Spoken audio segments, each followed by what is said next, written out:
Hi hello ನಮಸ್ಕಾರ ಸ್ನೇಹಿತರೆ, ಇವತ್ತೊಂದು ಗ್ಯಾಜೆಟ್ ತೋರಿಸ್ತಾ ಇದೀನಿ ನೋಡಿ ಸ್ನೇಹಿತರೆ. ಇದು ಡಿಜಿಟೆಕ್ ಮೈಕ್. ಇದು ತುಂಬಾ ಚೆನ್ನಾಗಿದೆ. ನಿಮ್ಮ ಹತ್ರ ಬಜೆಟ್ ಕಮ್ಮಿ ಇದ್ರೆ ಕೇವಲ 699 ರೂಪಾಯಿಗೆ ಈ ಡಿಜಿಟೆಕ್ ಮೈಕ್ ನ ನೀವು ಯೂಸ್ ಮಾಡ್ಕೋಬಹುದು. ಬನ್ನಿ ಸ್ನೇಹಿತರೆ, ಅನ್ಬಾಕ್ಸ್ ಮಾಡ್ತಾ ಇದೀನಿ ನೋಡಿ ಸ್ನೇಹಿತರೆ. ಮೊದಲನೇದು ಬಾಕ್ಸ್ ಓಪನ್ ಮಾಡಿದ ತಕ್ಷಣ ನಿಮ್ಗೆ ಈ ತರ ಕಾಣುತ್ತೆ. ಇದ್ರಾಗ ಏನಿದೆ, ಚಾರ್ಜರ್ ವೈರ್ ಅಡಾಪ್ಟರ್ ಇದೆ. ಓಕೆ, ಅದಾದ್ಮೇಲೆ ಈ ತರ ಮೈಕ್ ಬರುತ್ತೆ ಸಿಂಗಲ್. ಅದಾದ್ಮೇಲೆ ಕನೆಕ್ಟರ್ ಸ್ನೇಹಿತರೆ. ಅದರಲ್ಲಿ ಕೆಲವೊಂದು ಚಿತ್ರಗುಪ್ತನ ಕಥೆ ಇರುತ್ತೆ, ನಾವೆಲ್ಲ ಓದಲ್ಲ. ಸೊ ಇದನ್ನ ಯಾವ ರೀತಿ ಯೂಸ್ ಮಾಡೋದು ಏನಿರುತ್ತ ಮ್ಯಾನ್ಯುವಲ್ ಬುಕ್ ಇರುತ್ತೆ. ಸೊ ಬಿಟ್ಟರೆ ನೆನೆ ಇರಲ್ಲ ಸ್ನೇಹಿತರೆ. ಈ ಮೈಕ್ ಕ್ವಾಲಿಟಿ ಹೇಗಿದೆಯಪ್ಪ ಅಂತ ಯೋಚನೆ ಮಾಡೋದಾದ್ರೆ ಸ್ನೇಹಿತರೆ, ಆಕ್ಚುಲಿ ನಾನು ಇದೇ ಮೈಕ್ ಹಾಕೊಂಡೆ ವಿಡಿಯೋನ ವಾಯ್ಸ್ ಡಬ್ ಮಾಡ್ತಿರೋದು.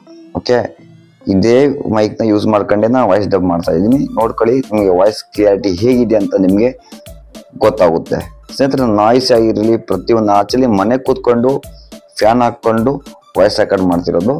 ನಿಮಗೆ ಗೊತ್ತಾಗ್ಬೋದು ಯಾವ ರೀತಿ ವಾಯ್ಸ್ ಕ್ಲಿಯಾರಿಟಿ ಬರ್ತಿದೆ ಅಂತ ಸ್ನೇಹಿತರೆ. ನಿಮಗೆ ಈ ಮೈಕ್ ಬೇಕಾದ್ರೆ ದಯವಿಟ್ಟು ನೀವು ಫ್ಲಿಪ್ಕಾರ್ಟ್ ಅಲ್ಲಿ ಅಥವಾ ಅಮೆಝಾನ್ ಅಲ್ಲಿ ಬುಕ್ ಮಾಡಿ ತರಿಸ್ಕೋಬಹುದು ಸ್ನೇಹಿತರೆ. 699 ರೂಪಾಯಿ ಮಾತ್ರ. ಈ ಮೈಕು ಚೆನ್ನಾಗಿದೆ, ಯೂಸ್ ಮಾಡ್ಕೊಳ್ಳಿ. ನಿಮ್ಮ ಹತ್ರ ಲೋ ಬಜೆಟ್ ಇದ್ರೆ ದಯವಿಟ್ಟು ಸ್ಟಾರ್ಟಿಂಗ್ ಅಲ್ಲಿ ನೀವು ಚಾನಲ್ ಯೂಸ್ ಮಾಡೋರು ಈ ಮೈಕ್ ಯೂಸ್ ಮಾಡ್ಕೊಂಡ್ರೆ ತುಂಬಾ ಚೆನ್ನಾಗಿರುತ್ತೆ ಅಂತ ನನ್ನ ಅನಿಸಿಕೆ. ದೊಡ್ಡ ದೊಡ್ಡ ಚಾನಲ್ಗಳಿದ್ರೆ ನೀವು ಇನ್ನೂ ಚೆನ್ನಾಗಿರೋ ಮೈಕ್ ತಗೋಬಹುದು. ಹೊಸಬ್ರಾದ್ರೆ ದಯವಿಟ್ಟು ಈ ಮೈಕ್ ನ ತಗೊಳ್ಳಿ ಅಂತ ನಾನು ಹೇಳಕ್ ಇಷ್ಟಪಡ್ತೀನಿ. ಧನ್ಯವಾದಗಳು.